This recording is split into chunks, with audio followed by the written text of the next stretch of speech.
I wonder if it's on Netflix. You know what? I'm not sure if Little Shop of Horrors is on Netflix. Let me see. So while we're waiting, you want to talk about soccer? How about those Magpies? Yeah, that's 2 in a row for you guys, right? Yeah. Now, who did you beat? I know you won 1-0 on like a late header, but who'd you play? It was Swansea at Swansea.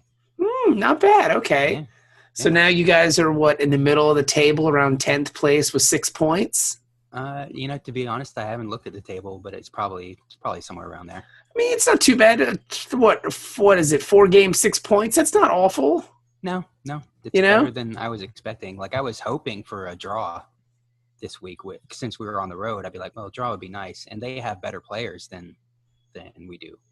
So to be able to get all 3 points, it's quite a bonus. Quite a feat. Yes. Now, who do you guys play this week? Stoke. Oh, Stoke is Stoke. I hate Stoke. Stoke is Stoke. They're one of the worst teams to play. Where are you playing them at? They're so boring too. Where are you playing them? I'm not sure. Now, did you see all the Stoke stuff with Mourinho and all that jazz? How he was all pissed off at Stoke because they were playing like too many guys behind the ball or something like that? Oh, really? Yeah. He must have never seen them play before. He must have never seen his own teams play before because that's all they did last year. Yeah. But now they got it's not on Netflix. Romelu Lukaku. Yeah. Who's real good. I'm scared. They're real good. They are pretty good. I mean, as long as Pogba's not hurt too bad. Yeah. Have they gone into any of Pogba's injury? Like, how long is he going to be out for? I haven't seen anything, but it looked like a hamstring or something like that. That probably, 4 weeks. I don't want to say that'd be good, but that would be good. I know that's bad karma, but I'm not going to say it. Yeah. They looked okay in the Champions League, but that's where he got hurt. Yeah. But I don't know. Playing against Basel. Yeah, against the mighty Basel. And speaking of Champions League, though, you seen City? Of course. Did you watch it? Yeah, I watched it. I watched up until it was on Facebook Live, which was weird. I thought that was kind of interesting. The weird part about it was, though, the Facebook Live stream was better than the Fox Sports stream when I was Chromecasting it. Because for some reason, when I Chromecast Fox Sports, it always kind of dips and dives and goes all over the place with me. Facebook Live was pretty solid, most of it. But, yeah, they won 4-0. They kicked the shit out of Farngood or whoever the hell you pronounce it. Feyenoord, yeah, they beat the piss out of them. But more importantly, was beating Liverpool 5-0. That was an annihilation. Excellent. I was dreading that game, man, because it's Saturday morning, 7:30. I woke up really early to go to the bar to watch. Like, that could have been the precursor of a terrible weekend, because I told Stephanie, I said, if City loses to Liverpool, I'll be fucking pissed all day and probably all weekend. And they kicked the shit out of those guys. I think that game just shows that Liverpool refuses to defend this year. Oh, yeah. Like, we don't care. We're down to 10 men. Who cares? Yeah, we're not going to change anything. Yeah, they looked I mean, like, I can see, like, when you see teams go down to 10 men, of course they change some of their tactics and stuff like that, but I've never seen a team wave the white flag kind of the way Liverpool did. Like, once they took Salah off at halftime, I was like, what are they trying to do then? Because he was one of their only threats going forward. Yeah. But we fucking beat the piss out of those dudes. That was great. Yeah, I mean, Salah, like, he played for Roma last year, and he's really just an offensive weapon. So you can't expect him to get back on defense or whatever. Yeah. So when you go down to 10, you got Firmino, who's just going to play up top, and you got Salah, who's just going to play up top. So you can't change your formation without taking one of them off. Yeah. But even when they did, they didn't change the formation at all. Now let me ask, went attacking. Like, how many goals did Roma score last year? Because he scored 19 and Dzeko scored like 30. So, like, I didn't think they scored a lot of goals in Italy, but what was Roma doing? They were flying all over the place last year. No, yeah, they had their moments. I mean, Dzeko scored between Dzeko and Salah, that's 49 goals. That's crazy. Well, I think that's all competitions. But still, I mean, that's a shit ton of goals. Yeah. You know? Yeah, Dzeko's great. You guys bought him for like 8 million pounds or something like that. They might have sent money with him. Dude, I was bummed when they got rid of Eden. I love that dude. He was wonderful. I mean, without him scoring that goal in like the 89th minute against QPR, Sergio never has that goal. Yeah. I mean, Dzeko always scored big goals, man. He was a great player. He's just a big, strong dude in the box that's going to, redirect headers and stuff like that. Like, there are points where he looks like a total fucking donkey running around out there. But, I mean, like, when you need to go – he's a classic 9. Yeah. Like, he's just going to be the guy who receives the ball up front, can hold it if you need to, or he can turn and unleash a fucking shot. Yeah. Yeah, totally. That's what he does. Like, he's not going to move around too much. He's not going to – He's not going to break you down on the dribble too badly or anything. So he's not coming at you with the ball. Just push him to the side. Yeah. Don't worry about it too much. He's not going to shake you out of your shoes like Aguero will. Yeah, he's not giving and going. He's just either shooting or he's going to hold the ball up and pass it backwards or to the side. That's all he's doing. Yeah, which is fun. Man, he's great. I love Edin Dzeko. But yeah, so that really set a tone for my weekend, watching City kick the shit out of Liverpool. Yeah.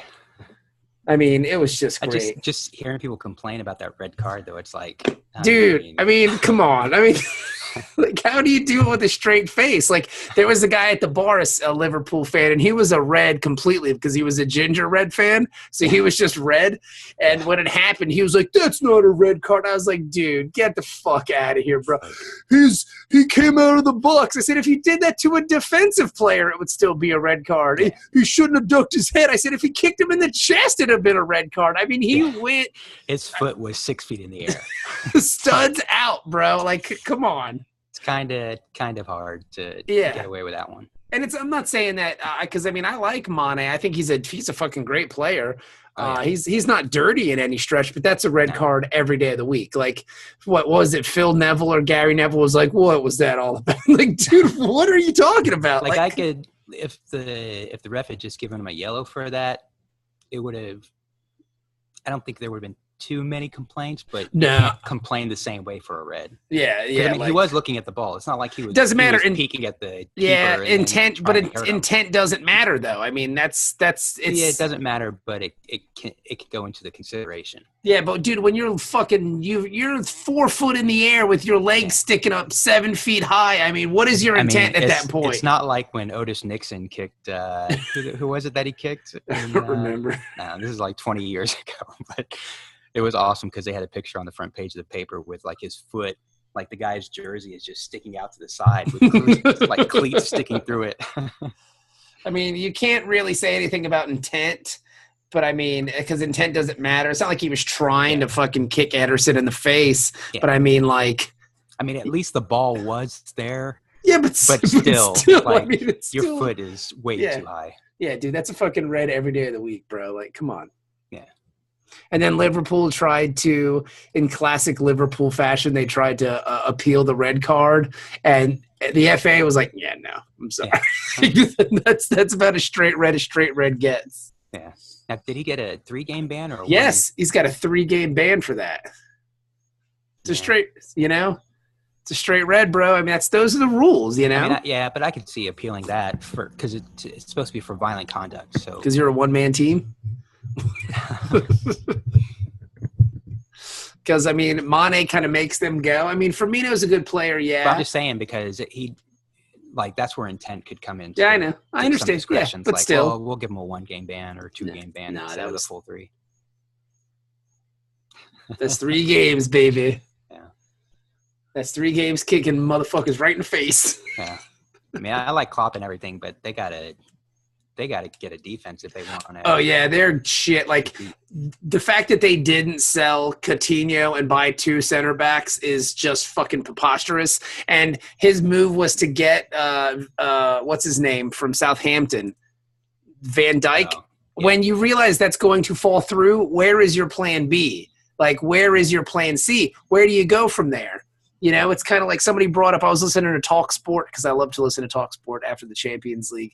They said Barcelona wanted Coutinho. They didn't get him, so they got Dembele. That was their plan B. Like, what is their plan B? They don't have one, so they're just going to fucking see what happens. They're just going to just try to play attack, and hopefully it works out like it did against Arsenal.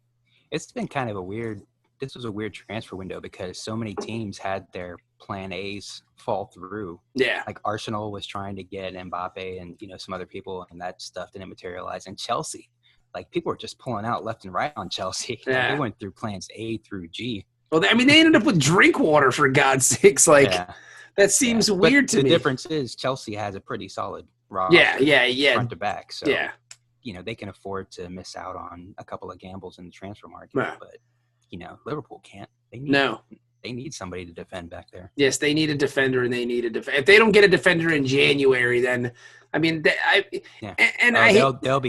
make it through their Champions League group, but they're going to get annihilated in the knockout phase. Yeah, and I hate to say it too because you don't want to pile on, but Mignolet is fucking garbage. Man. Like, he is a shitty goalkeeper. The fact that he's still there, he was a shitty goalkeeper when they almost won the league in, 2012. Like, he just sucks. Yeah. Like, there's nothing good about that guy. Like, do something. What are they doing back there? Yeah, he'll make a okay save every now and then, but he's just not – like, his positioning tends to be awful. Well, he's just not consistent. He makes poor decisions. Yeah. So – He's garbage. Who's out there for them to get? You got to get – you can find somebody. You can find – they could get Bravo probably from you guys. Shit, man. Well, I would say why wouldn't they go after someone like Joe Hart? They should have gotten him when they should have went after Joe. There was rumors that they were going after Joe Hart, but they said no. I heard also – why didn't they go after a guy like Caballero? He played okay last year for City. Fuck, dude. There's got to be somebody. They even could have gotten, Newcastle's been trying to unload Tim Krul. Yeah. They put him out on loan because nobody really wanted to get him on a permanent basis, but they should have, Liverpool, in my opinion, should have gone after him. Dude, he didn't play last year because he was injured, so they take a flyer on him. He's a good keeper. They never should have got rid of Pepe Reina, it looks like, at this point. They're just fucking trash, right? You'd be better off. Be out there with his walker. Yeah, but still, dude. I think Reina still plays for Napoli or some shit, doesn't he? Does he? He can't be starting. There were rumors that he was going to be City's backup this year if Bravo was going to leave because they weren't sure if Bravo was going to stay. Let me Google this real fast while we wait for Ben and Jenny. Man, there's no job security in sports like being an okay goalkeeper.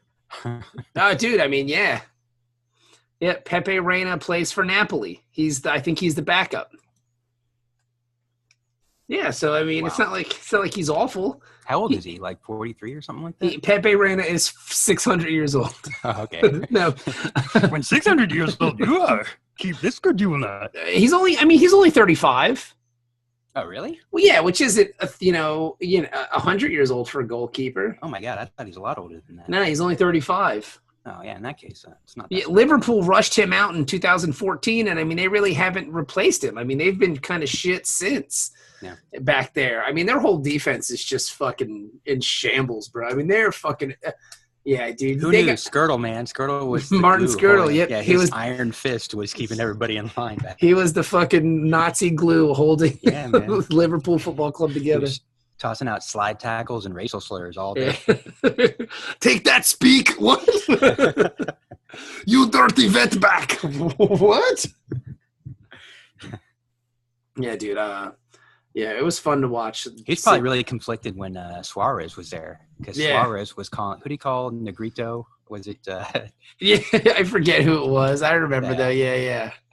He called him a racial slur. Yeah, he's like, I like your style, but I don't like your heritage, man. I don't know what to do. That's why you left, man. You talk in a way that I understand, but yet you're brown, which I don't understand. This is really hard for me. And I know a lot of Nazis went to South America, so I don't know, man. Maybe you're one of us. I don't know. Do you know the secret handshake? Yeah, but it was fun. Can you complete this image? It was fun kicking the shit out of Liverpool. I was really happy. It really made my weekend. And then it was fun kicking the shit out of Farmgood or whoever the fuck they are. And again, I don't know. You say what you want, make fun of City signing John Stone and all that stuff, but fuck, what's the alternative? You know, I mean, you got to do something. I mean, I don't know. No, they need company back. Yeah, they need company. I mean, they played well today. Otamendi, man, that guy is. Yeah, he's a red card waiting to happen. Yeah, too. But I tell you what, though, the dude they got from Real, Danilo, has been, I mean, just solid. Like, just a solid defender. He's played left back. He's played right back. He's played center back. He's played defensive mid. I mean, they got him all over the field. Got him for like $26 million. I mean, in this day and age, that's a fucking steal. You know. I wish we spent $26 million in the transfer window. That would have been nice. We spent that on one guy. We got nobody. Yes. Look at Reunited and It Feels So Good. Ben and Jenny, everybody. Look at them. Hi. Reunited and it feels so good. Aww. Oh, look at the happy couple. Nice. Where? Reunited makes me understood. It is nice to see guys in just one screen. It is. I like it. Jenny, before we go on with the 250th episode of Dork Trek, which this is, 250 episodes. It's amazing. Of Dork Trek. I gotta say, Insert the applause track here. I will. Like it's a black radio show. Jenny, your lips look fantastic. Why? Insert another applause track. Thank you very much. Why do your lips? How do they get so beautiful? This is the fabulous lip sense. It can't still be lip sense. How is it still lip sense? That's amazing. Well, I put it on every day, but it lasts all day, every day. That's amazing. It's amazing. Here we are. It's almost 10:30 at night, and they still look wonderful. Well, look like you just applied it. I did touch it up. I had wings for dinner, and I was like, I'm going to be on video. I got to look sharp on the video. I can only imagine how red those wings were when you were eating. And people are like, well, look at all the sauce on those wings. Like, baby. That ain't lip sense coming off. That's all sauce, Mama. Look at this stuff. Stays on for days and days. That's right. That's right. That's amazing. And if I wanted to pick some of this stuff up, Jenny, where can I get it? On my Facebook page, Oral Fixation Lips is the name of the page. Very good. Very good. Very good. All right. So if you want luscious and beautiful lips like our friend Jenny Zell, just hit her up. Yeah. And you can get that done, baby. 250 episodes. First, I want to say congratulations to all of you. You guys are wonderful. You're just the best podcasters I've had the privilege of podcasting with. I love you guys. You're like a family to me. It's really been a wonderful journey. Aww. Cheers. And I gotta say, Ben, you are completely wrong about the Orville. That show is fucking dog shit. We're all great. Ben, your opinion sucks. No. Ben has great opinions. His opinion about the Orville, no. All right. I think you're the man alone on this one, Ben. On this episode, perhaps, but that's fine. I have a growing support base online. Hey, so does Steve Bannon. Yeah, exactly. Wow. Okay. That escalated quickly. I mean, Trump's president. How'd that happen? So. I watched like the first 40 minutes of it, I guess, somewhere around there. The last 20 were the best. You missed it. Yeah. I watched the first. Well, no, I can't even say the first 15. It was like the minute 5 through 10 you were in the bathroom for the first 5. Yeah. You came out. You walked into the kitchen for the next Did some 3. dishes. You did the took the dishes. trash You out. came in. Wow. You watched 5 minutes of the episode and said, "I'm going to go upstairs and watch BoJack Horseman," and left. Yeah. I watched up until the ex-wife was introduced and everyone was listening to them argue on the comm. That wasn't 40 minutes in. That was about 30, 20, 30. I don't know. I tried. I tapped out. I tried. So maybe it was 10 minutes, but it seemed like 40. It felt like the longest. I want to say it was about 30 minutes. It was around 30, I think. Couple commercial breaks. I don't know. This is my question for the group. I know we're not reviewing the Orville on the 250th episode of the Dork Trek, but we've been talking about it a lot online. I just don't know what the show wants to be. Exactly. That's exactly how I feel about it. It's a bright, fun science fiction television series that shows us a bright, optimistic future 400 years hence. Where people still have ex-wives and argue with them. Oh, yeah, because nobody has an ex-wife on Star Trek. Never saw that. Never. Yeah, but they're all amicable, though.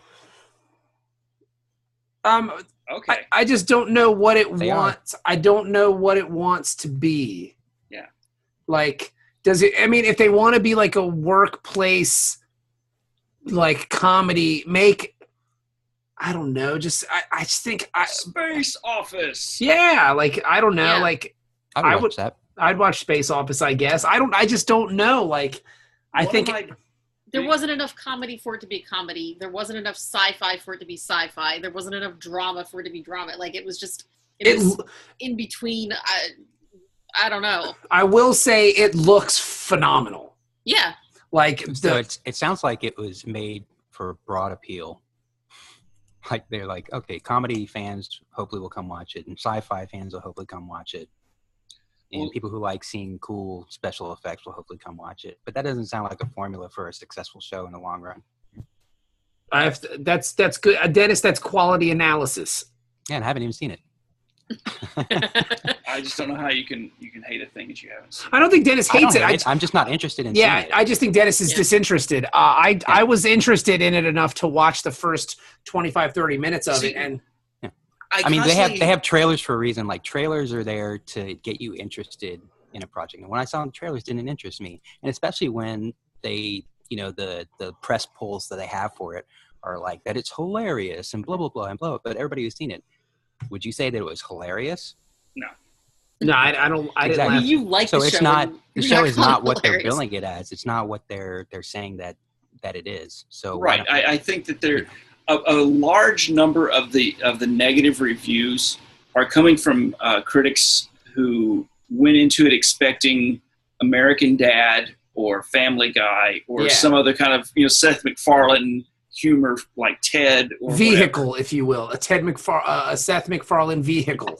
Yeah. If I thought it was actually going to be Seth MacFarlane comedy, I wouldn't have watched it at all. Right. And I think that people, though, the critics who went in looking for that were sorely disappointed because it is not Family Guy. It's not Ted. No. Style humor. I think, though, that it touched on some of the tropes from science fiction that we've seen over the years. I think that it addressed some of these things and people are being dismissive of it. I mean, a lot of the people who are telling me that they couldn't stand to watch it, that they bailed, because you guys aren't the only ones who are like, oh yeah, I got 10 minutes of it. But a lot of these people are the same people who are like, oh yeah, you got to give it a chance. I had to watch 3 episodes of this, and then once you get past episode 4, it's really good. Or even worse, it's like, oh yeah, once you get to 3rd season of TNG, that's when it picks up. So you got to kill yourself for 22 episodes a season. Right. So I'm not even asking for that. I'm like, hey, could you let this episode finish? There's so many choices to watch stuff now. And I will back say, in the day when TNG was out, there were 4 networks and limited access to cable. And I will say, cable that we have today, not internet, online streaming services. You got to come with something if you want. And I think part of that argument, Ben, you can go against it. Well, when I turn on Star Trek: The Next Generation, I know what I'm turning on. I'm turning on a science fiction show. I know exactly what I'm getting. I think with this thing, it's trying to be too much. It's trying to cross over into too many different avenues. If you want to be a comedy, be a comedy. If you want to be a drama, be a drama. If you want to be a sci-fi show, be a sci-fi show. I also think some of the problem is MacFarlane. I don't think he's a good actor. Yes. How long until there's a musical episode just so he can sing? I don't. Probably next episode, perhaps. No. I'm just kidding.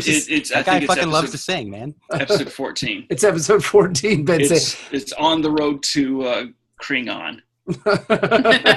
I don't think MacFarlane's a good enough actor to carry something like that. I think the rest of the cast was pretty good. I liked the alien that only peed once every 7 years or something like that. I thought that character, that alien, was kind of very rigid, very firm. You kind of knew what you were getting. I thought his ex-wife was pretty good. I just think he is just it's just not good. Like, he's just not good enough to carry a show, especially an hour. That's a lot. You know, he's a good voice actor, but just for him to be the starring role, I felt like it was, like I told Ben at dinner earlier, I felt like he basically wrote himself into a Mary Sue story. Like, he was like, I've always wanted to be in a Star Trek show. I'm going to write one, I'm going to make one, and I'm going to be in it.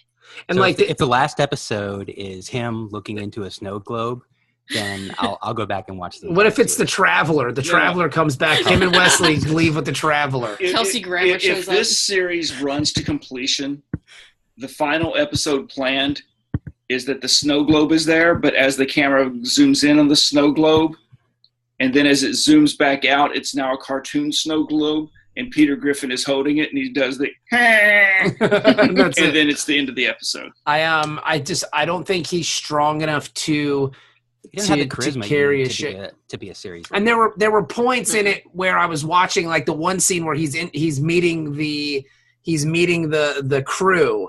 And I felt like I was watching like an old vaudevillian show where like he's the straight guy and he's talking to so tell me about your wacky thing. All right, next wacky thing. And like, it was just very kind of, I couldn't get, like, I don't know. But I mean, all series introduce the cast, and this was a quick way to just get past that. It's something. It would be like the military. Hey, here's the captain. He meets the crew, and then we move past it. Yeah, but I almost felt like it was like Johnny Carson interviewing like a little kid, or like it's not organic. Or like Farpoint, everything's organic when they introduce the people. People don't walk up to come into Picard's office for an entrance interview or something like that. It's like Riker meets Crusher, and at the marketplace, and Data is in the the holodeck and all this other kind of. It was very much like, I felt like a celebrity was interviewing a YouTube star. Like Letterman was talking to the Chocolate Rain guy, and like, so tell me about your wacky thing. I only use the bathroom once every 7 years. I go 3 times a night. That's unfortunate for you. All right, let's get the next wacky alien guy here. All right, and you're a robot. Tell me about you, robot. You don't like human beings. That's correct. I think you guys are shitty meatbags. All right, give it up for the robot. Okay. And it was just Bender's in this show? Yeah. I'll watch it. If Bender's in it. If Bender Rodriguez was there. Not John DiMaggio, Bender. I may try. Bender is on this. So check it out. I may finish the episode. I want to finish the episode just to see it, just because I was watching it. My wife came out and we were going to finish Glow. She came out and she's like, "Are you watching this?" I was like, "I'm trying. I'm just not feeling it." And so we turned it off and we watched Glow. Like those days when you just you want to masturbate, but you just can't get into it. I always have those days, Dennis. You know what? I power through because I'm a champion. Yeah. I'll find the right video eventually. That's why he started watching Glow. Yeah. Which was okay. Glow was pretty good. I just my last thing on the Orville, and if people are curious about more of my thoughts, they can check out my new podcast called The Wilbur. But jeez, I give you points for a clever name. I like it. The Wilbur. But, can I be on that podcast with you, Ben, please? Yeah. I'm good at podcasting. Otherwise, we'll do a competing podcast called The Redenbacher.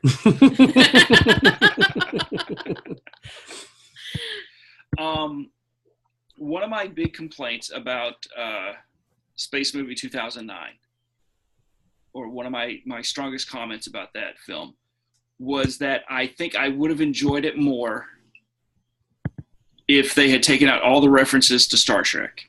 Mm-hmm. Like if they had none of the Delta shields, none of the names, none of the character names. Right, and it was just a space adventure. What if his name was Spick instead of Spock? and this is Quark. No, I'm just saying if it had been a space adventure movie with a nautical style to it, Rhodes, which is kind of like Star Trek's thing, I would have been fine. Potty. And I've said that multiple times. It was a fine space adventure movie. It just wasn't Trek. So what do you think about the Phantom Menace? Is that not Star Wars? It's hard to say that. See, Star I'm not Wars. as okay. Here's the thing. No, but I'm it not, is like you have to accept that that's part of the Star Wars, canon. but I don't But have to. it's so different from the original, Right, but here's the thing: is that it was made by the person who created Star Wars as a prequel to, not as a let me change every fundamental thing about Star Wars. I went back in time and we aborted Luke Skywalker, so now there was only one twin. The show got and really Leia dark. grew up. They took it back in time. Well, that's what J.J. Abrams did to Star Trek, in my opinion. So but that's a whole other conversation. My thing is that's one. There's just completely difference what the prequels did to Star Wars as to what the reboot did to Star Trek. But then, secondly, Midichlorians? Seriously? For me, Well, they got rid of that very quickly, though. The other thing, though, and this is for me personally, though, is that I was never that personally involved with Star Wars. I see Star that. Wars was just a thing that I watched that was enjoyable. Star Trek was a thing that I lived in. When we saw the Phantom Menace and Clone Wars and stuff like that, like we were genuinely insulted. Like I remember leaving, seeing episode 2, going like, "Are you fucking serious?" Like that is like I was like almost like physically ill, and especially after I saw the last Indiana Jones movie. Oh my god, that was the biggest piece of shit I've ever seen before. But I really like Last Crusade. That was a great movie. Well, see, so that's my feelings though for the rebooted movies from Jar Jar Abrams. And I'm cool with that.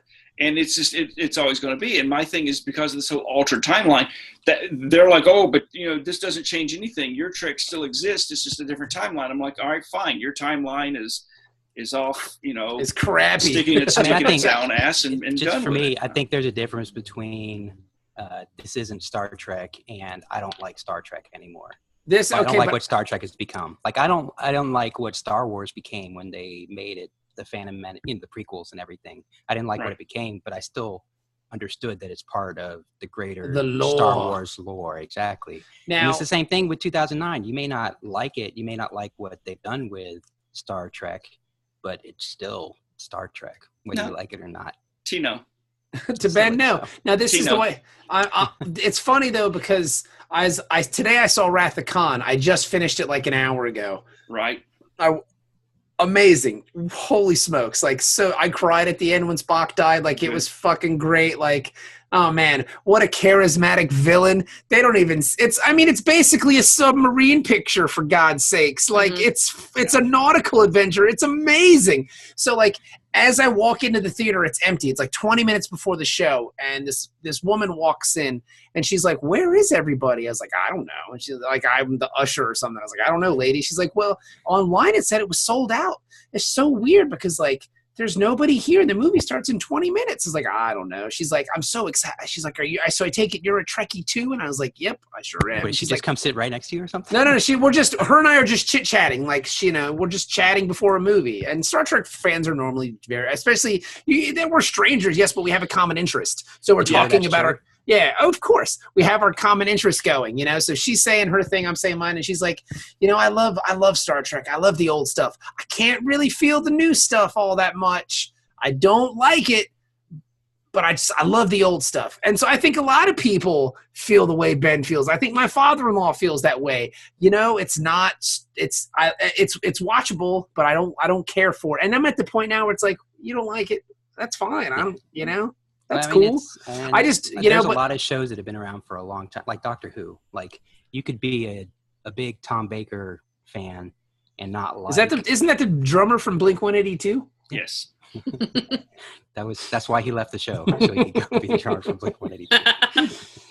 I mean, little known Doctor Who or you fact. cannot like what Sylvester McCoy. Is that the one that you hate, Ben? Or Colin Baker. Colin Baker. Okay. Sylvester McCoy. The Sixth Doctor. You cannot like parts and pieces of an entire show, but it's all still. I mean, in my opinion, I think it's all. But that's the mechanics. That's everything.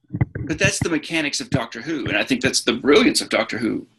That is really fucking smart. Your main actor can be replaced. Yeah, but I mean, at any time. The concept of the Time Lord has changed over the expanse of the series. Right, but it's a slow evolution. I mean, that's why just like I can't really hold a lot of canon stuff against Trek from like the first few episodes, right?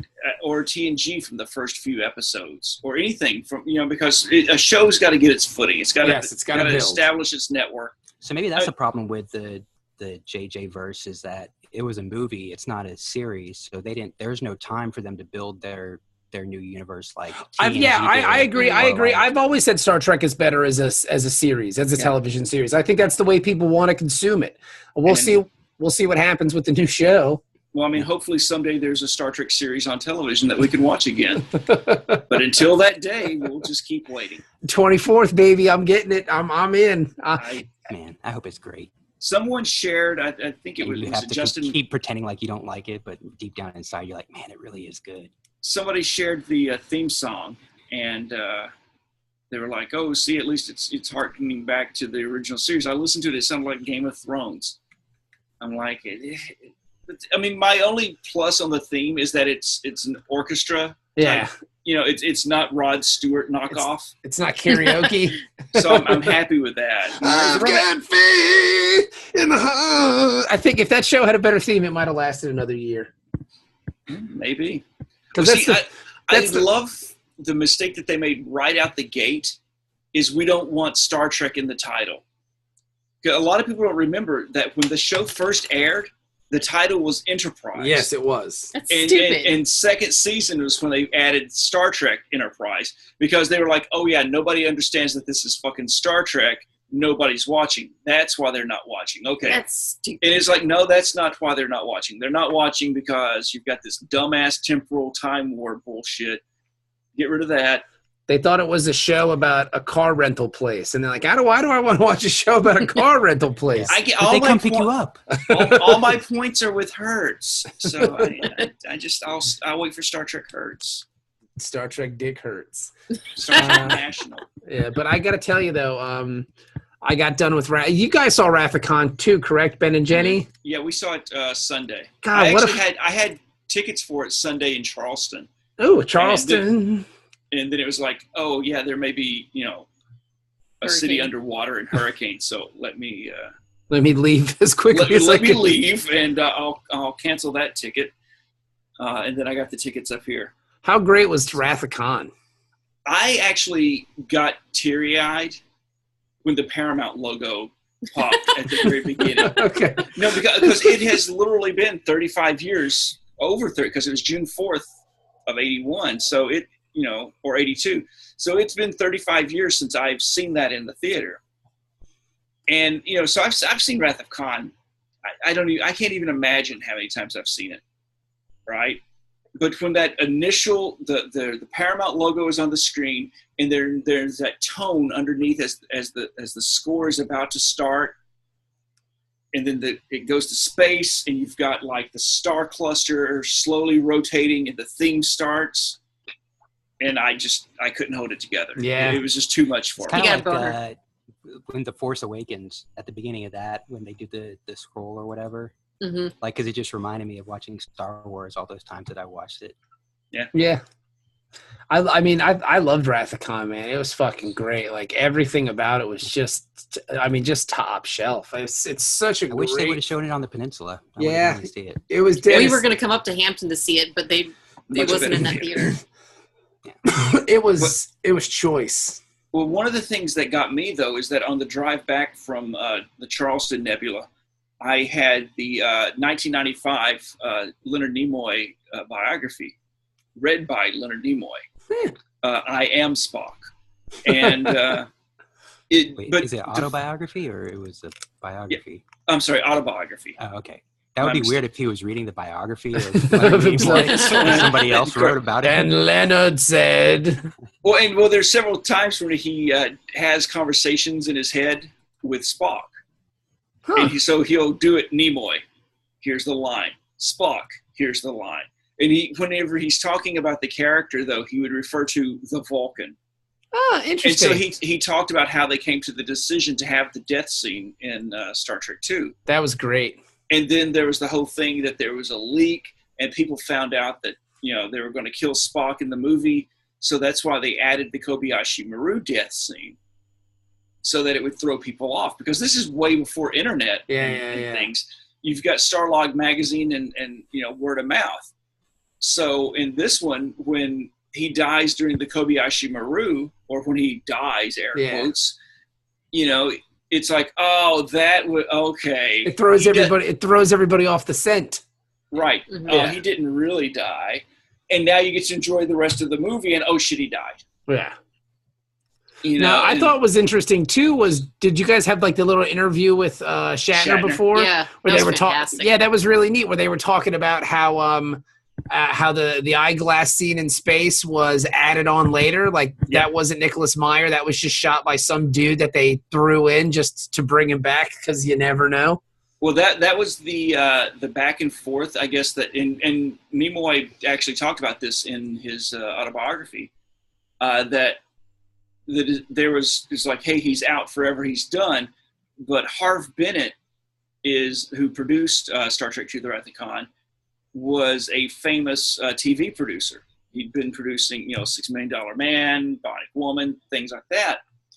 And in television, you put these little story threads that you might come back to next season. Yeah. Or what, you give yourself room to grow the story.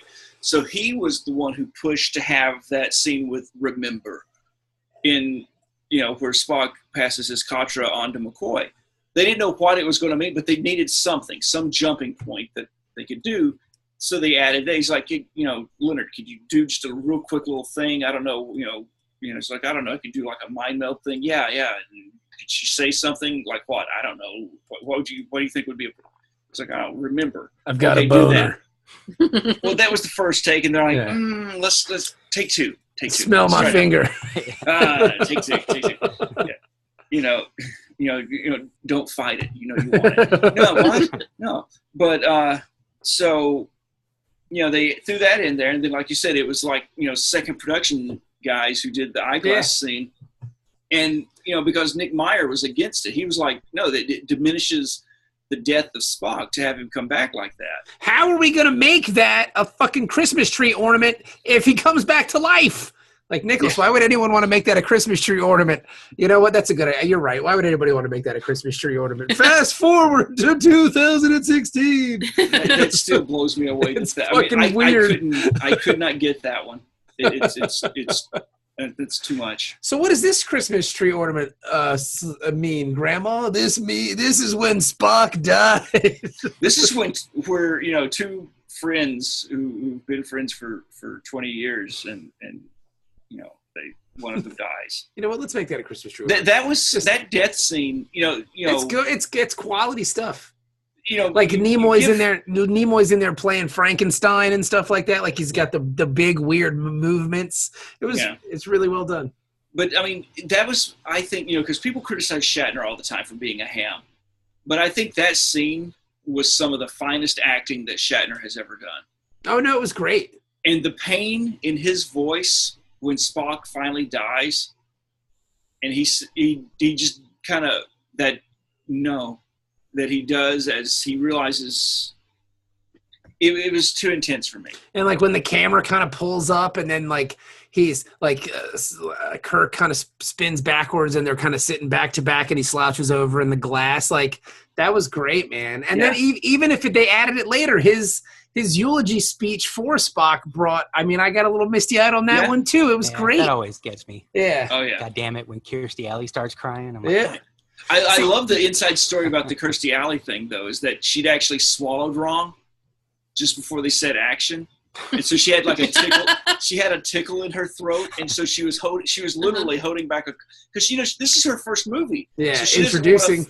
So she doesn't want to fuck up and her first time swallowing, so she didn't know how to do it. That's why she did it wrong. But you've done that before. That happened to be my first swallow wrong, and then you cough, and you lose your shit. Well, that was the thing, is that she was holding back that cough, and so her eyes are tearing up, and she's holding back the cough, and that's why it looks so great. And then finally she just breaks out coughing, and Nichelle Nichols is like, "What? Are you okay?" And she's like, "Oh, I didn't want to ruin the scene." And Nichelle was like, "You cough, and they do another take. I mean, it's fine." And I tell you, man, and there's nothing better to watch on screen than Ricardo Montalban as Khan. Okay, Like, so fuck, dude, he's so great. He just eats it up like he's just fucking chewing on it. Like, it's amazing to see.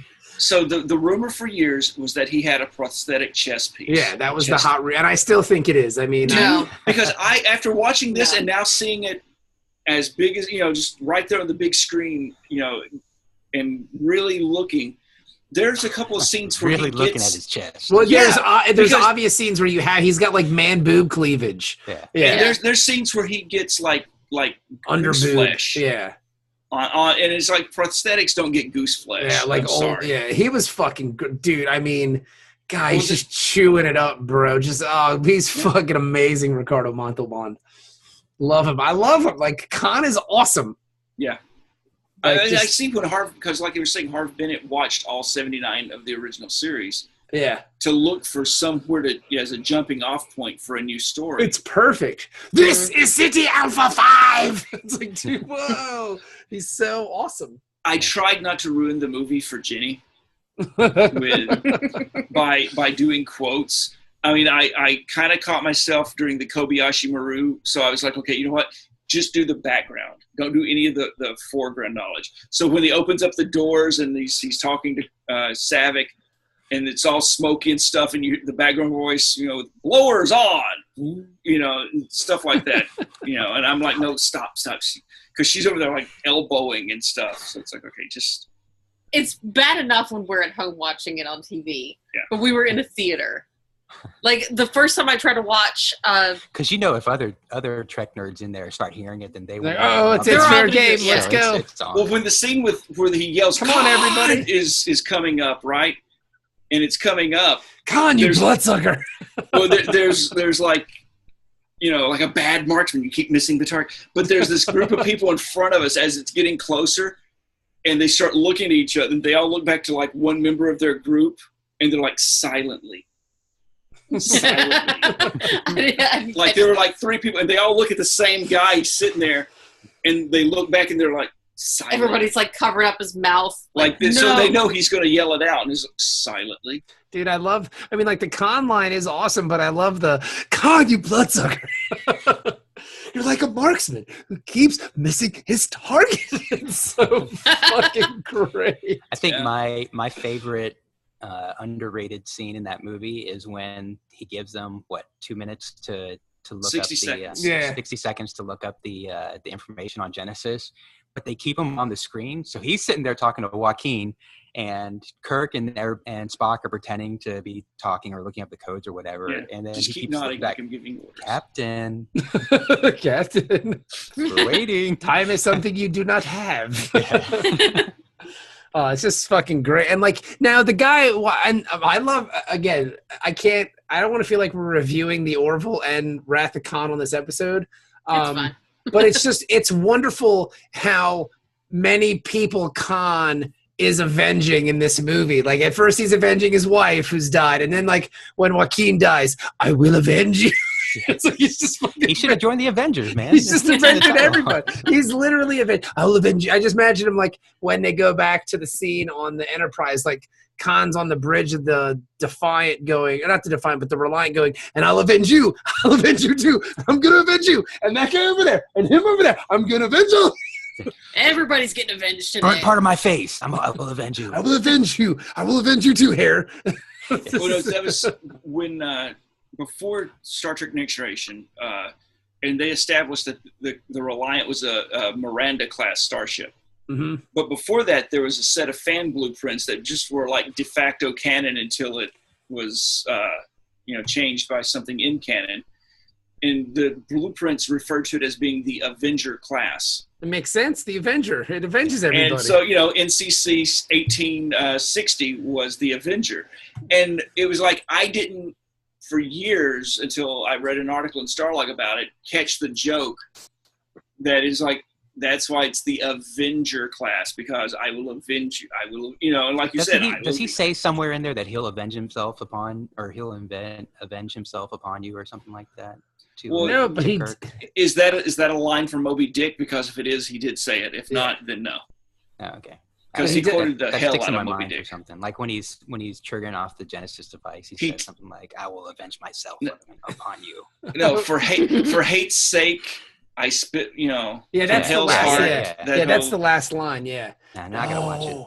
No, I did. I as soon as it was over, I was like, "Well, I want to watch Search for Spock. I got to see Christopher Lloyd. I got to see Christopher Lloyd Klingon. Yeah. Dude, it's the best too, man. I gotta watch him back to back. Like when the Enterprise blows up and Chris Lloyd goes, Marty, get out of there.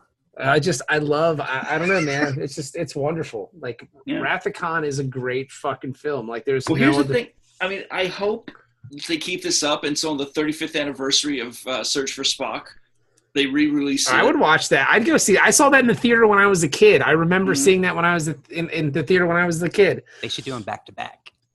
Oh man, can you imagine just an all-day marathon of the but original those movies series aren't that crew? long. Yeah.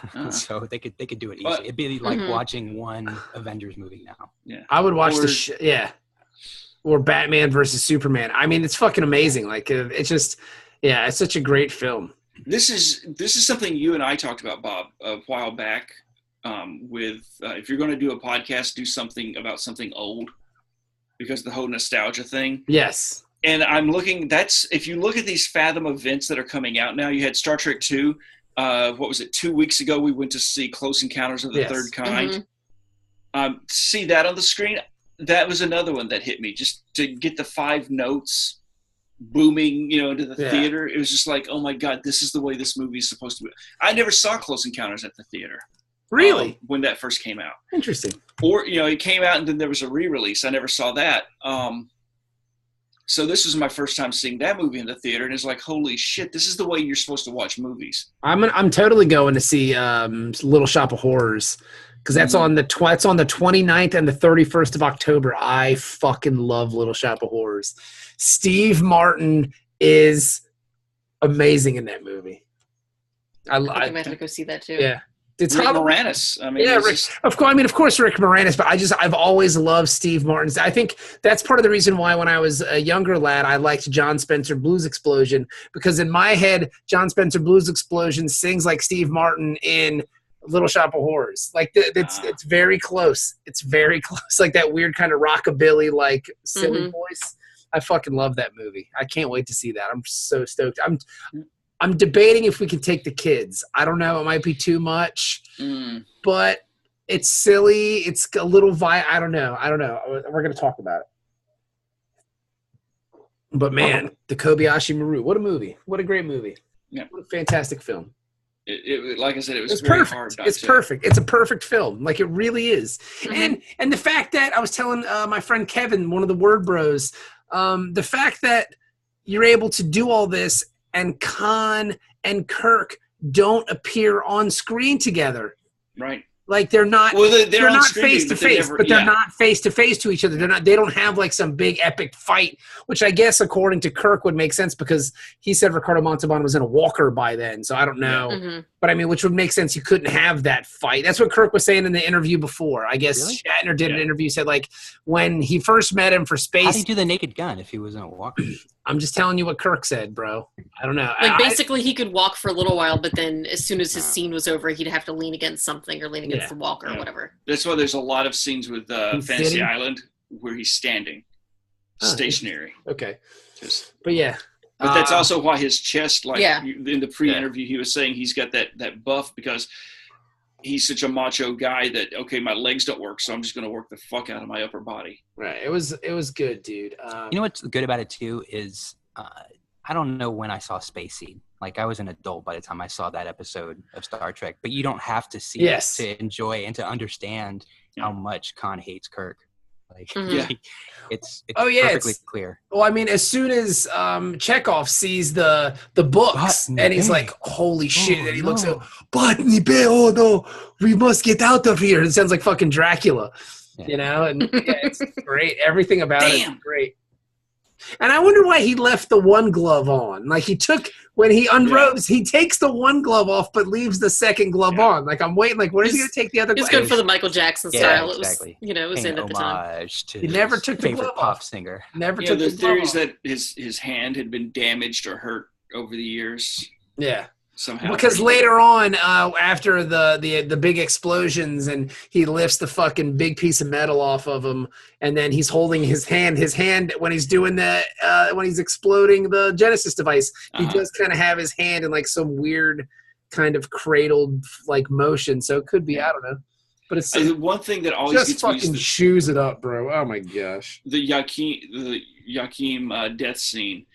When he's like, yours was the superior, whatever. Yeah. And then, I will avenge you. And he goes to pull his head into his chest, as he hugs them that final time. It always bugs me. And my friend Jay, my best friend from high school, pointed it out to me one time when we were watching it. And every time since then, I say the same thing. Don't scratch my eyes. Because he goes to pull his. He's got so many necklaces on. Yeah. Well, yeah, but he's dead, and when he goes to pull him into his chest, the actor closes his eyes on the way in, and it's very obvious when you watch. And after you notice it once, you see it every time. So I always have to make that. Don't scratch my eyes. It's like those baby dolls that when you lay them down, their eyes close. Yeah, yeah. It's in reverse. Is that Khan's defect? Is that Khan's son? No. It's not his son? There was the whole thing where the idea was that he would be his son, but that would mean that he's only 15 years old.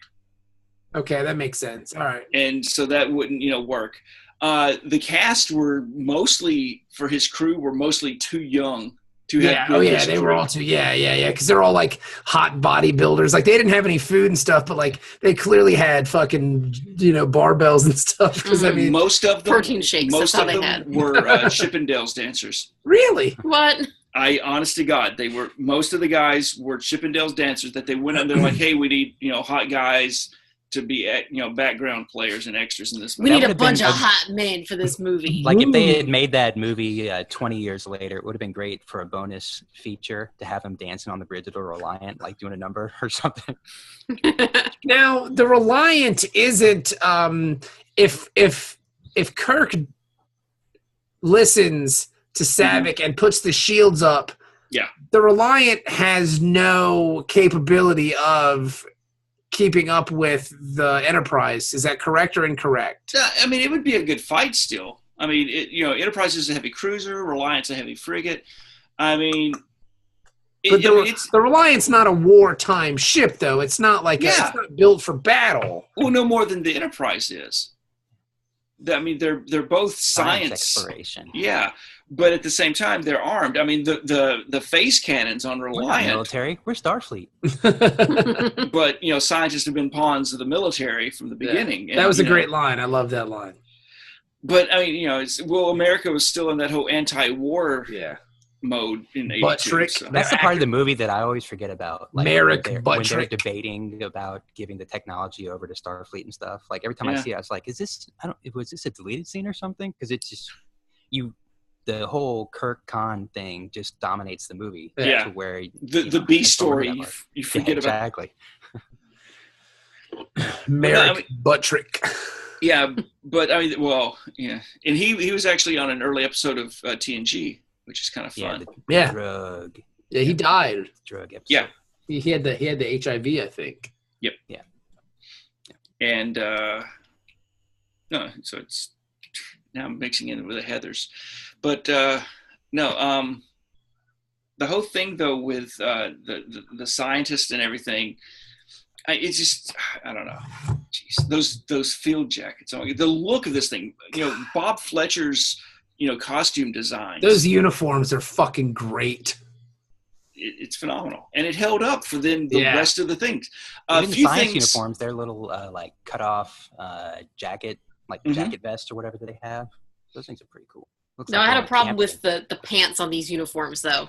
Like, it looked like bell bottoms that got cut off, like, at the tops of the boots. And shoved into the boots. Yeah, they were weird. Yeah. But it's still a great-looking uniform. I tell you what, I love the patch on the jackets that look like the solar system. Yeah, that's what it is. Yeah, that was amazing. Like, the costumes in this movie are amazing. The civilian clothes, not so much. That outfit that Bone shows up in at Kirk's house for his birthday party with the weird like that leather chap leisure suit thing he's got going on is not working. But I mean, you got to remember when we first run into McCoy on the motion picture when he comes back after being retired for 2.5 years. He's got the leisure suit and the beard. And he's got the medallion. He's into some swinging sex. That they don't call him bones for nothing, baby. He's got a big bone in his pants and he's willing to use it, mama. Go have sex with all of you. Yeah. But yeah, man, just fucking great, dude. Like Khan was just so much fun to watch. I'm so glad. Just a couple of corrections to Kirk though, or Mr. Shatner. They didn't film their scenes, Kirk and Khan, on separate sets. It was actually the same set, just redressed. Okay. So they did all the Enterprise stuff, and then they redressed the set for the Reliance. So that was the same thing. They didn't burn down all the sets and have to rebuild them between every movie. That was good. They just burnt it down. It's like, why? They broke down the sets, yes, but the bridge of the Enterprise, that was designed originally, those sets for, all the Enterprise, the engineering and all that, was designed for that new Star Trek series that didn't happen. Yeah. Star Trek Phase 2, that was just a failed series. But there was going to be a Paramount Network, and there was going to be a Star Trek series called Star Trek Phase 2. And so they built the sets, they were ready to go, and then it killed it off. And then it became a movie. Well, these were sets that were built for an extended TV series. They had figured they'd get at least 1 or 2 years, maybe more. So these sets had to last. Yeah. So you built them more sturdy than you would a movie set. Interesting. And so that's why you were able to use these same sets pretty much all the way through Star Trek 4. Interesting. Okay. That's cool. And then Star Trek 4, I think, 5, they started using the Next Generation sets. Yeah. Which is 5 is... Wait, what? They use the Enterprise sets in Star Trek 4? What do you mean? I thought you said they used the same, Enterprise bridge set. Right. Through they 4. Spray painted it. Did it get destroyed in 3? In 3? Yes. And then at the end of 4, though, they get the new Enterprise. Oh, okay. So there's just that one scene on the bridge. And then they have Star Trek 5, they get new sets. Huh. But most of, engineering was, from, TNG. It's kind of painful to look at some of these things. Yeah. That's all right. But it's fucking great, man. What a great film. I like how Shatner says spoilers. Spoiler warning. 250 episodes of Dork Trek in the tank. It's just wow! What a great time to be! What a great time to be alive! And greatest week of my life. I got to see Star Trek II Wrath of Khan in theaters. I got to see the Orville, and now I get to see my friends for the 250th episode of Dork Trek. 2 out of 3 ain't bad. The 24th, right around the corner, Star Trek Discovery. My headphones are buzzing again. I've already told another friend of mine, and I'll tell you guys, I'm going to cancel my Marvel Unlimited subscription for a couple months. Ride this thing out. I'm more than willing to give you the CBS All Access if you want to watch it. No. I mean, it's free. You might as well give it a go, man. 24th. I'll watch it. Now, the first episode's going to be on network television, correct? It'll be on CBS. And then it moves. Are they going to do once a week, or are you going to be able to binge watch it? I heard it was going to come out, only half of the season was going to come out, and then the other half would come out in January. That's because weird. They've got to stretch those subscriptions as much as they can. So they're doing 6 episodes and 6 more because I think it's only 10 or something like that. Or are they doing 12? Is it? I'm not sure. I just heard that half the season would come out at one time. That would be good. They should, and then the other half would come on later. Yeah, I think that's the new standard for seasons now. Mm-hmm. Maybe until they get their fucking legs under them, they should maybe do the loofah style and do 4. Hey, here's our season. It's 4 episodes. Honestly, even Agents of S.H.I.E.L.D., the way they did the last season was really 3 seasons put together because they had 3 main arcs and they broke them up into different chunks. They did the first 8 episodes or whatever, and then the next 8 a couple months later, and then the next 8 again later. And so it kept it. The story was a lot tighter than trying to maintain an arc over an entire, 20 or 22 episode season. Yeah. How did you like that? How did that work? Did it work? It worked for you. Yeah, I thought it was pretty good. Because Mike, they were going off the rails for sure with a lot of the Inhuman stuff, but I thought the last season was pretty good. I've heard other series that do kind of. Well, Doctor Who is one of them that kind of breaks things up sometimes when they do a split seasons, and they'll have one story arc wrap up, and then it launches into the next one on the next half. Yeah. And I think the introduction of Clara was one of the. I usually don't like when they do that though, because I think it just kind of makes the season very disjointed, and it kind of makes you forget like when you're supposed to be watching the show. Like, is it on again this week? Is it off? I can't even keep track anymore. My brain's starting to hurt. Like Steven Universe sometimes. I mean, I know you guys don't watch that, but it's like they'll put on 5 episodes Monday through Friday, and then there won't be any new episodes for like a month. Yeah. And it's like, what the hell are you doing? Just put it on every Tuesday or whatever. Pick a day and stick to it. No, I agree with you on that one. It gets troubling, kind of confusing, but like that's the way The Walking Dead's been doing it, I guess, forever. Yeah. It just, all right, we're gonna do half season, 6 episodes and 6 episodes or whatever. See, the first time I noticed it was with Battlestar Galactica, when this is season 2.5, and I'm like, fuck you. Because I did they do that like early? that. I thought it was the 4th season that they did that. They started doing that. Okay, it may have been, but I don't remember. I didn't watch it when it was out live because I was overseas. But they were the first series that I know of that did the split. I can't remember when exactly they kicked it in. Yeah, I don't know if they were. I think there was like season 4 and then season 4.5 or something like that. Okay, so there was a distinct break between the 2 halves of the season. And I know AMC started doing that after, I think Breaking Bad kind of started that trend, because really? Okay. There was the writer's strike was like halfway through season 5 or something like that, and they so they just took a break in the middle of the show, or I can't remember which season it was, but either way, they picked it back up, and in that time, like all these people just started picking it up on Netflix and everything. Yeah, I caught up during that time because I wasn't watching it, and then when they did the break for season 5 and everybody was going, bananas about the show, I was like, I might as well watch it. Exactly. And then we all watch it, the last half of the last season live, and it was with the razor blade at our throat. Like, what's gonna happen? And apparently it worked because, that's when everybody started watching the show. So they're like, oh, well, let's start doing that more often. And Mad Men, they did that, and one other show. So whatever. Well, then meanwhile, you've got Game of Thrones, and you've got to wait, what is it, like 15 years now for the last season to come out? Yes. And, it's a long winter. And you leave it with, like, when Joffrey Zombie comes back to life and leads the undead armies, and I'm like, what? Yes, it's very strange. That's what I told a friend on Twitter today, that our hiatus was the Game of Thrones of podcast hiatuses, because for like 2 years. Because our production costs are so high. That every now and then. It's time, Dennis. It's time, bro. It's time. Yeah, time takes a lot, brother. Well, the fact though that we had to come back and rebuild all these sets. Yeah, because I burned them down. Like I just burned everything down. Between every season of Dork Trek, we just burned down all the sets. Yep, me. We were just like, it's the last one. It's just so much fun. Mm-hmm. It is. One time, I'd like to pre-record one of these. Just to fuck watch with people. It all burn. Just like this is one big set, so we could like stand up and like I could walk over here and then come in from the side of Dennis's screen. It's like, oh yeah, it's just one big set.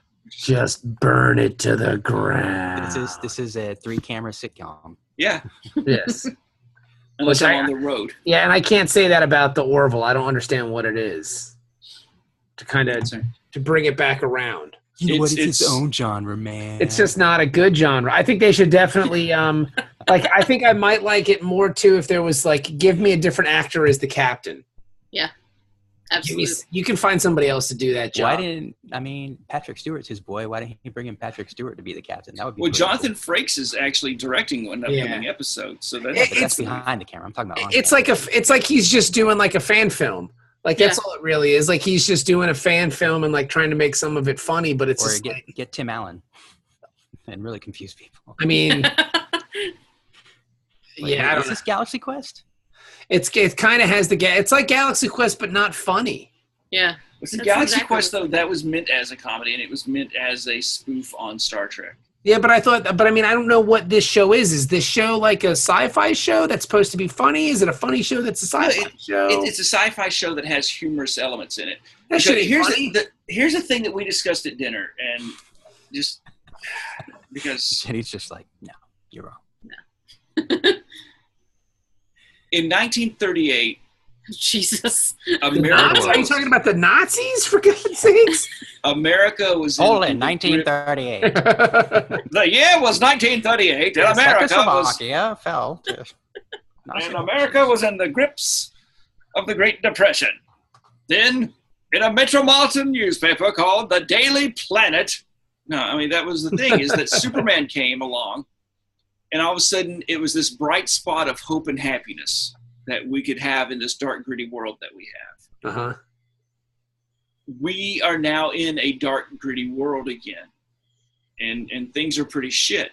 And that's why people pushed back the way they did for Superman, Man of Steel, for Batman v Superman, but were so excited for Wonder Woman because it was something positive. It was something light. It wasn't that negative grittiness.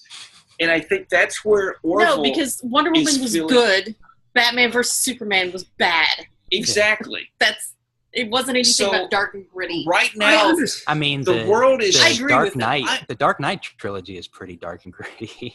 Yeah, and I'm tired of that. I'm tired of movies and TV being so fucking dark that when I'm finished watching an episode, when I'm finished watching a movie, I want to go outside and blow my fucking brains out. It's my favorite. I'm tired of that. Yes. Some of it, I do appreciate an occasional show that makes me have feelings. Got it. That's good. It serves a purpose. There's drama. Fine. But every now and again, I like to get a piece of ginger and cleanse my fucking palate and then have something like ice cream or something later in the day. So just watch Rick and Morty, because that's dark and hilarious. I don't want dark. Yeah, that's all. There's plenty of dark and hilarious. There's plenty of dark. BoJack Horseman, really. Funny and dark. Rick and Morty, funny and dark. All right, great. There's plenty of shows that I like. You're the Worst. I love the show, but it's really morbid sometimes. But my point is, there's plenty of funny and positive movies and shows out there that are good. Big Bang Theory? No. I don't, no. Okay, what is this Comedy funny? Bang Bang. Who? That's a good Comedy Bang Bang. That's a good show. I'm not looking for stupid comedy. And it's just... Ben's looking for a very specific genre of comedy. I just want something that's... You're like U2 in the mid-'80s, man. I get what Ben's talking about. I get what you're saying, man. I don't know if McFarlane is charismatic enough to pull this off. I just think it's a step in the right direction. And maybe people will see what he was trying to do. And maybe he's not the right person for it. Maybe he's not going to pull it off correctly. Yeah, right. But if it fails, then that's going to be the end of that experiment. I think maybe it's somebody's going to see this and think, and they're going to see the reviews that people are giving that are positive and the things that people are picking from this and saying, no, we want more of this. It's like when Wonder Woman shows up in Batman v Superman, she was the best part of it. I think the first thing this is just me speaking. I think the first thing they could do is go half hour. Then it's a comedy. But that's kind of what McFarlane's known for, and then you're giving the audience kind of what they kind of want in some extent. It's trying to be a comedy, though. It's trying. It is. No, it is. It's being sold as a comedy, but I don't think it is a comedy. I think because here's the thing: when they say Doctor Who is a kids show, it's not a kids show; it's a family show.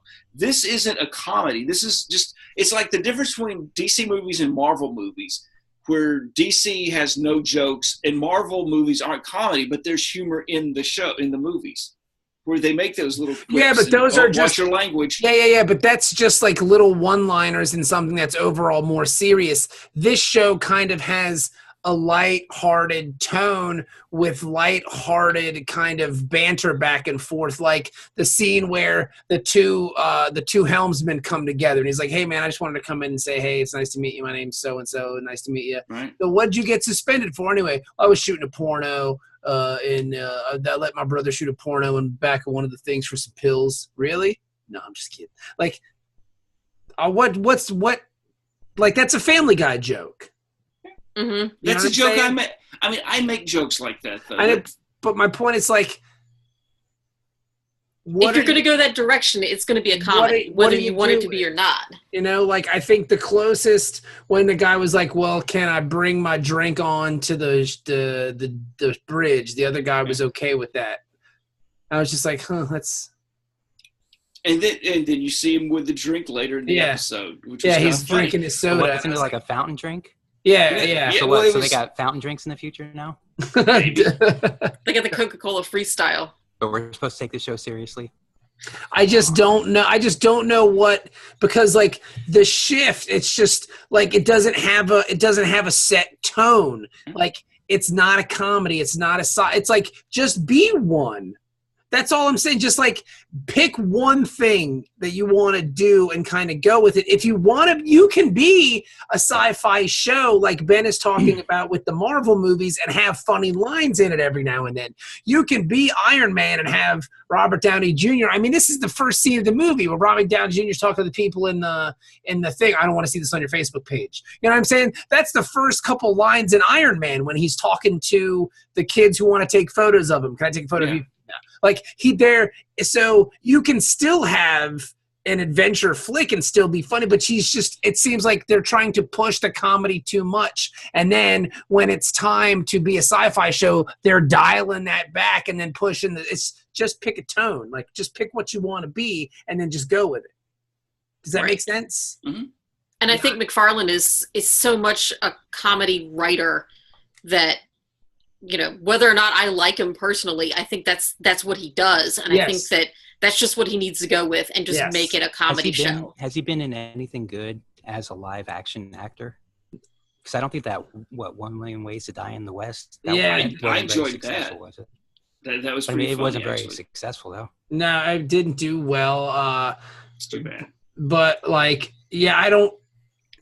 No, I mean, he's a voice actor, and like some of the reviews I've read of the show is like he's just not, he can't do it. Like he can't. It's when it's not really his voice. When he's like putting on a voice is when he's more enjoyable. You know, like Peter Griffin or Stewie or Ted or whatever. Not so much, you know, the Seth MacFarlane normal voice delivering jokes. Yeah, I don't know.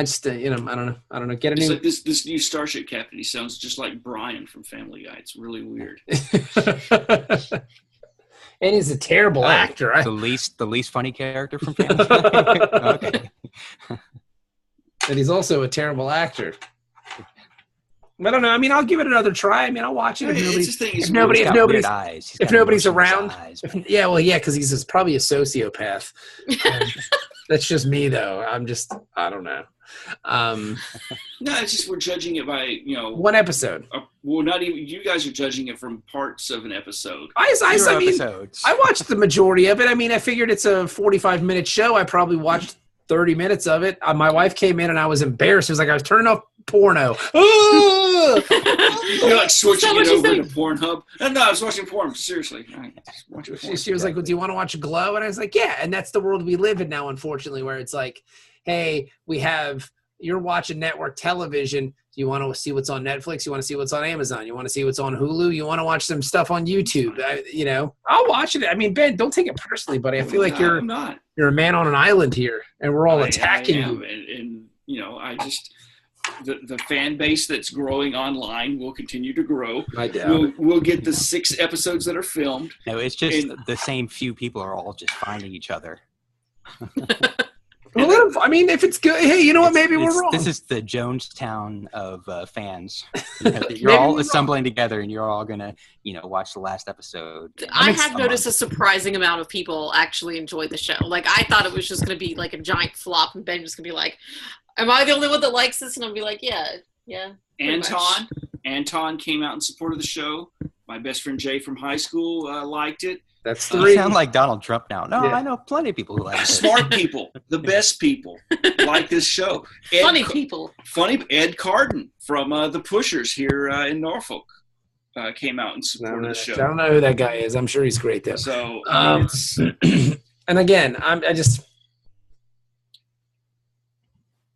I could tell by the trailer it wasn't for me, and that's how much I'll say about it. I won't say if it's good or bad. I'm probably going to give it another shot. I'm going to give it another go. If it gets past the first episode slump, I guess. Jenny, you've got no choice. You're in it. You're like the fucking vice president of the fan club by proxy. Well, she can go upstairs. No, there's like plenty of rooms in this house. I got a car. She literally went upstairs and watched. She can gouge her eyes out.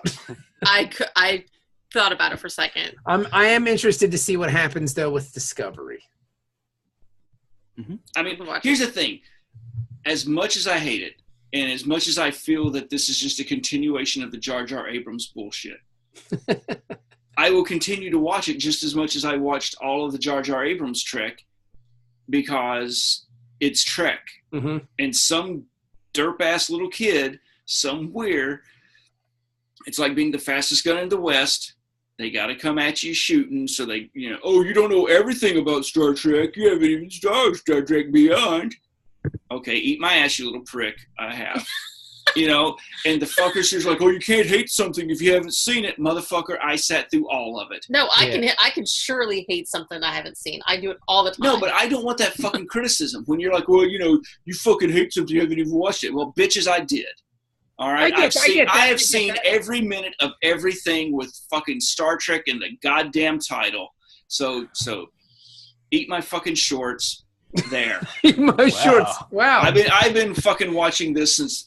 All right, Bart Simpson. It's like we were talking about before this. The first episode of Star Trek I ever saw was the Gary 7 episode when I was fucking 5 years old on our new color TV. And you've been in ever since. I've been ever fucking since. I ain't hating on you, man. I respect your opinion about Jar Jar stuff. I mean, you are the most knowledgeable Star Trek fan I know. You're the die-hardest of the hard, my friend. And the thing is people like me, we have those armies of kilt-wearing angry men that we can now, rile up and send with torches after.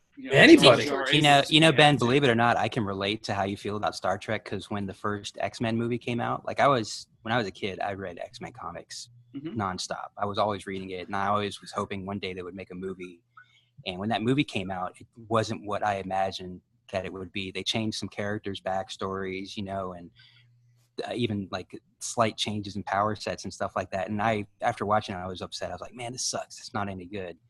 But then I kind of thought, it's like, well, this is just their interpretation of it, like they're taking the source material and they're adapting it to what they wanted to be. And eventually, I kind of enjoyed the X-Men movies, and then some of them were bad and some of them were good, but I started to enjoy them kind of in a self-contained way, as opposed to saying, well, it's not. If you go back to issue, 153, Wolverine says this, and that's actually what he should be doing in this movie now. Because it's just like, it's a different take on this thing that I like, and I can either like it or not, and then maybe they'll make another good one later. And nobody's saying, Ben, that you have to like it. There are people who say that I'm not liking it because it's diverse and because I am a white cisgender heteronormative. Okay, maybe one person said that, and now you're saying that people are saying that, right? Plenty of people. Okay. I saw the trailer for Discovery. There's fine people on that side too, Ben. Come on. And my dick fell off. Fell off. It's like, fuck you. It's like, you could have the most diverse fucking cast that you would ever want on a Star Trek episode. Right? Fine. Like the original Star Trek? As long as... Well, for 1966, that was a motherfucking pretty diverse cast. That's what I'm saying. I'm agreeing. That was a pretty diverse. Okay, even for nowadays, that's a very diverse cast. And it's just like, okay, that's why I can't understand people who are fucking racist that are Star Trek fans. I don't get it. Do you watch the show? Yeah. But, I mean... Yeah, but the captain was white. So you're one of the guys who hated DS9. But he wasn't a captain at first. They just did that because the fucking liberal media made him do it. I mean, that was the thing that, I was happy that Jay and I were both kind of on the same page with that. It's like, yeah, they did, the first black guy they did as the lead character, and they make him a fucking commander. It's like, fuck you, racist.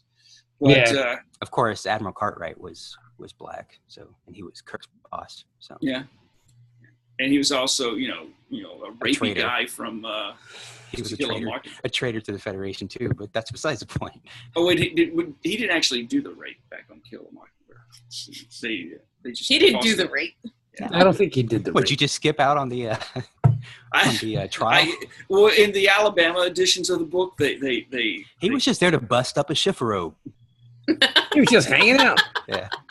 For a nickel. So, you guys are great. You're great, Bob. The Orville is okay. I'm gonna give it another go. I'll see what happens. I'm gonna finish the episode, so I can be more informed about it. So Ben will stop yelling at me. Let's just agree that Star Trek II: The Wrath of Khan is the greatest. Well, let's just agree that. I mean, I could go upstairs and just watch. I want to go watch fucking Search for Spock, but I'll probably end up watching John Oliver clips on YouTube. But I just love Wrath of Khan. Like, Jesus, and the thing is, now as I was sitting there watching that movie, I was like, wow, look at all these people. They're all so fucking old.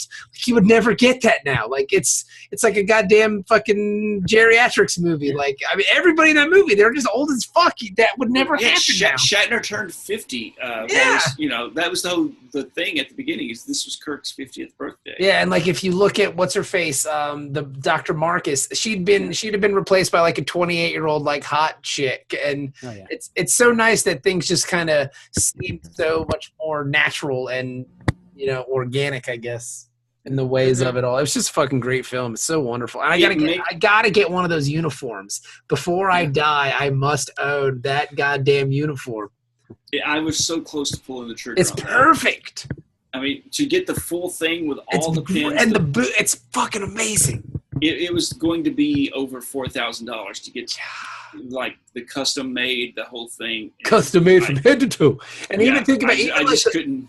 Even the Kirk little piece of candy looking thing that he wears on his, his little pin, it looks like a little piece of candy. It's like an old lady candy. It's a cinnamon disc. God, it's fucking great. It's such a great uniform. If I was ever going to cosplay, it would be that uniform or a stormtrooper, and that's it. I recommend. It'd be great to wear that to like a company Christmas party. Yeah, just show up in the Wrath of Khan uniform.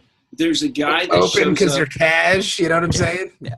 There's a guy that shows up at Tidewater Comic-Con. Yes. Right. And I've seen. He's got the jacket. He's got the field jacket and that badass jacket. And he's the only person I've ever seen with that, and it is like 100% authentic looking. Yeah. And it's like. Tidewater Comic-Con, it's not exactly the dead of winter when that show comes out. So it's like, dude, you must be sweating your ass off. Mm. He doesn't wear it through the whole show. He goes and changes. But it's worth it. What we should do is just find him and beat the shit out of him and take his costume. Yeah. And then we'll just gank him for it, dude. I mean, he looks about my size if I could lose about 60 pounds. Earth ain't a utopia yet. No, motherfucker. Oh, he can still get mugged. Yeah, just whoop his ass and take his out. What a story that was. Get naked, motherfucker. Get naked. A man today was accosted violently by 3 nerds out in front of the Tidewater Comic-Con, and the only thing taken from him was his Star Trek II Wrath of Khan uniform. So at the next Tidewater Comic-Con, the cops are waiting for us. We know where this uniform came from. Yes, we certainly do. We're actually Patreons for Dork Trek, and we've seen each of you wear the uniform on an episode. And it's so weird that you should bring that up because we actually do have a Patreon now. Yeah. We started one last week. We have 4 mighty members. We have 4 Patreons. So, I mean, thanks. Something we've been talking about doing for a long time, so we started that. So you can just go to patreon.com and search Dork Trek, and there we are. The show will remain free, so you don't have to worry about that. We've done 250 episodes. We're just going to give you extra stuff, some access to our YouTube channel, invite to a live once a month online hangout, high quality audio downloads, all that stuff, the whole 9 yards. So work on my set design. I forgot about that. People can see the video now. Nobody can see it yet because nobody signed up for that reward yet. So you're fine, Dennis. Oh, okay. Yeah, you don't have to paint your wife green yet and have her dancing in the background. Yes, it does. That would be pretty cool. That'd be hot. I mean, nothing. I do that once a month, but we can make it a weekly thing. Yeah, right. So very cool stuff. Just search us out on Patreon, Dork Trek on Patreon. And there's a link on the Dork Trek page. That's dorktrek.com. It's right there in the corner if you go to dorktrek.com. And you can sign up and support the show. Because, again, we're not looking to get rich. It would just be nice if I didn't have to pay for hosting. That's all. Hosting and hose ain't cheap. Yeah. So, thank you guys. Thank you. Thank you. Thank you. 250 episodes. We'll review the episode. We got kind of caught up with Orville and Rathacon. And, well, I mean, to be honest, we could review this episode in like 5 minutes. But yeah, It's what happened. there's really not a lot going on. It was just an episode. Yeah. I'd feel the fans are slighted if we, So Yeah.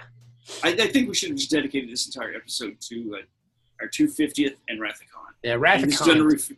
Okay, so the episode starts. Fucking Rathacon. Now they said the Enterprise. It said it was a director's cut. Was it? I mean, like. Yeah. There was okay, so there's the original theatrical cut.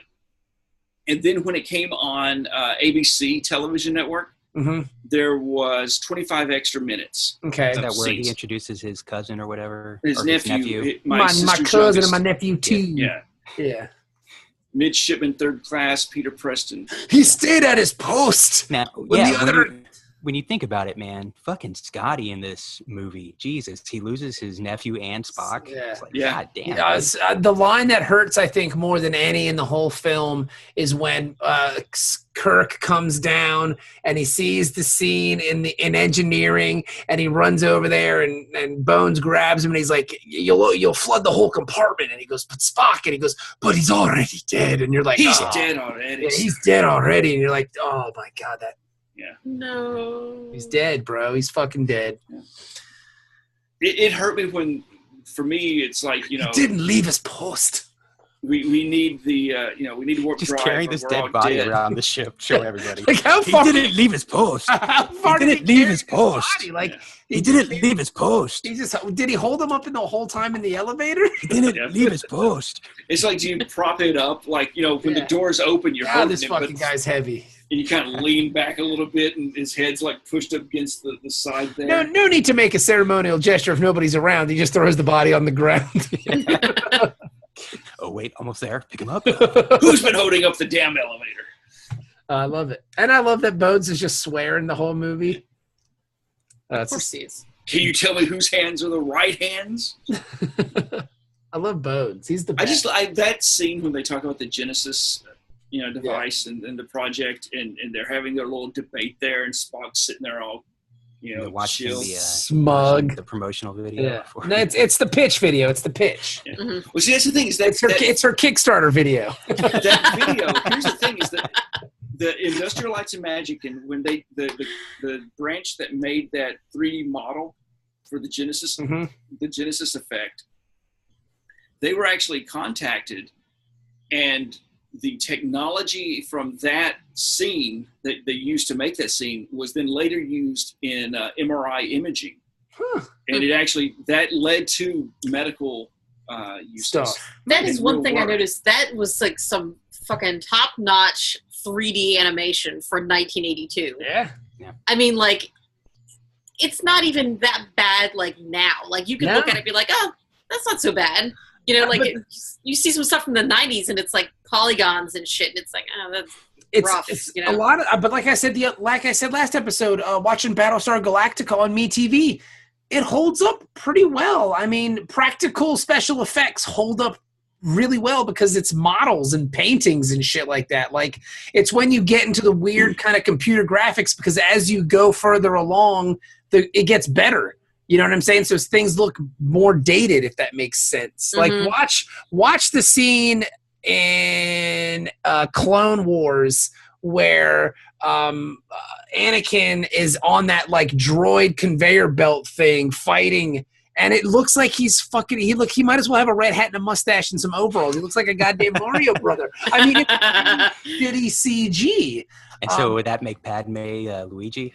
No, that would make Padme, I guess. Princess Peach. Princess Peach, yeah. But it sucks. I mean, it's your princess in another castle. It's really shitty looking. Whereas, like, some of the older special effects hold up better because they're just fucking models. Yeah. It's tangible, and I imagine it's got to be easier for the actors too because they can see what they're dealing with. It's not like, all right, well, behind you, it's like, pretend it's a fucking, here's a tennis ball that's going to represent the bad guy. For that scene in Attack of the Clones or whatever, they just had him play Dance Dance Revolution on the green. You're doing it. Perfect. I kind of want to go back and just watch that scene, but that's it. because, yeah, it's a shitty movie. it was awful. I tried so hard through that whole prequel trilogy. Like, I didn't want to hate it, but then after the third one was done, I was like, I'm so disappointed. I didn't mind the third one. I tried to justify it so much because I love Star Wars. I was like, no, it's not that bad. It's not that bad. I didn't mind the third one. The first one's just bad. The second one is fucking just shit. And the third one's Citizen I think Kane. Menace is worse than the second one. Phantom Menace Really? is pretty fucking Really? Yeah. Maybe just because fucking Jar Jar offends me so badly. What do you mean, Amasa? Yeah, exactly.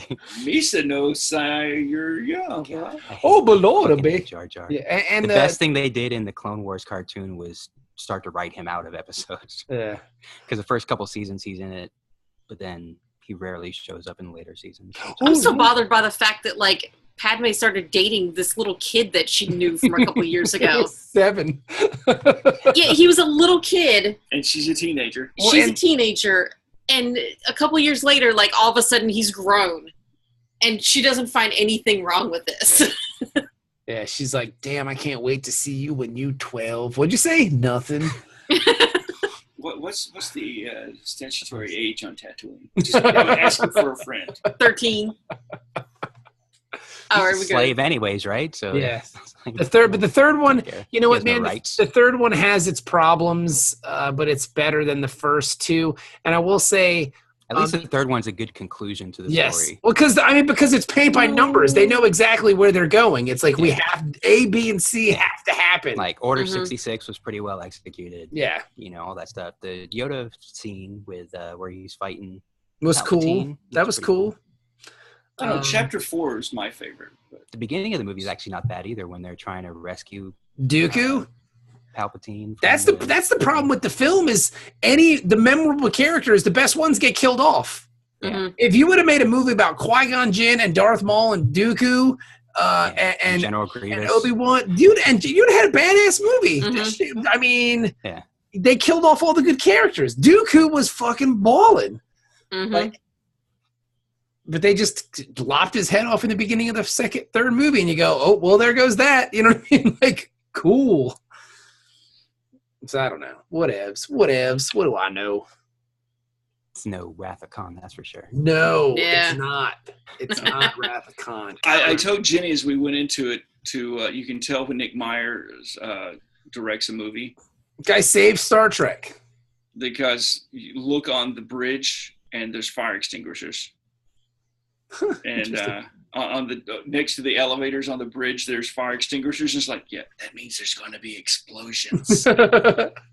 It is. It's just the extinguishers came back for Star Trek 6. So that guy single-handedly saved Star Trek. If he doesn't direct and rewrite that movie, we don't have a podcast. We're not doing any of this stuff. There's no TNG. I mean, he saved it twice, right? Yeah, but after 5, he made 6. he made 6. Yeah. Wonderful. Yeah. And that's why I got excited when I heard that he was coming in to write some Discovery episodes early on. Well, I hated it. Isn't he still on board? He's Like a working consultant on or something? a secondary Star Trek project for Paramount. What? One of the rumors that's out there is that this is the backup series. A new animated series? No. If Discovery comes out the gate and just flops hard, He shits the bed. Nick Myers has the Save Star Trek Again mandate with his backup series. That's cool. They should release it either way. Fuck it. Or they may not make it if Discovery's great. So I look forward to seeing the Nick Myers series. So, well, there you go, everybody. 250 episodes. Thank you for listening. This didn't They go. said it couldn't be done. But we did. We did 250, and we promise we promise we won't pat ourselves in the back for at least another 50 episodes. So until we get to 300, We're a Persian themed episode for 300. we are the best looking, the best dressed Star Trek podcast on the internet. Most longest lasting. Yeah, the dirtiest Star Trek podcast on the internet, bar none. That's for sure. So thank you for your support. And we wouldn't be doing any of this if we didn't have listeners. We're coming up on 300,000 downloads as a series. Good Lord. 300,000 downloads. I don't even know 300,000 people. Well, why would you, Ben? Is that just since we restarted like a couple years ago? That's total. That's the entire frame. Here, I'll give you an exact number. But for 250 episodes, that's well over 1,000 episodes or 1,000 downloads per episode. Yeah, here you go. Let me see here. We have. I can tell you the exact number right now. Give me 2 seconds. Hang on. Come on, WordPress, you fucking stupid. There we go. I'm going to use this data to get verified on Twitter. All right, here we go. Ready? I've been trying for weeks. It's pissing me off. Yeah, I sent the form in and everything. They won't verify me. It's pissing me off. All right, well, you can tell them that you were on a Star Trek episode, on a Star Trek podcast that has 298,946 downloads. Oh, so what's cool is this episode should put us over 300,000.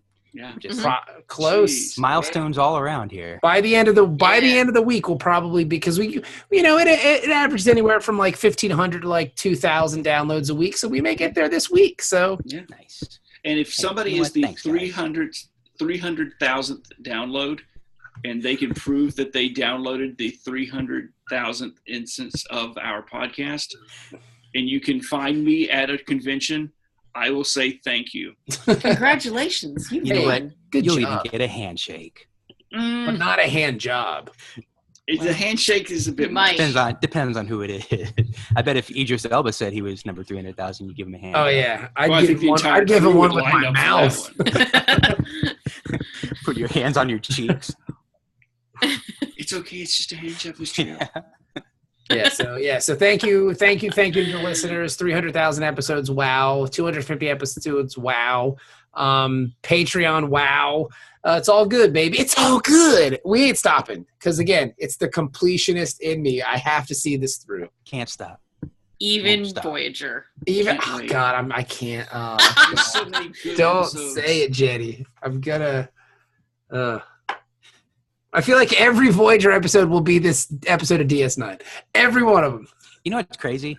Somebody posted recently, I think on Twitter somewhere, that they listed like the top 10 most watched Star Trek episodes on Netflix, and a solid half of them were Voyager episodes. It's like Voyager and TNG, and there was no DS9, this is the episode no original series. This is the episode where 7 of 9 fights the Rock, and this is the episode where 7 of 9 gets in touch with her inner femininity, and this is the episode of Voyager where 7 of 9 takes a shower, and this is the episode of DS9. Of Voyager where 7 of 9 has a very erotic dream, and this is the episode. And don't forget the TNG yoga episode, so I'm sure that's in the list. Yeah, that's a good one.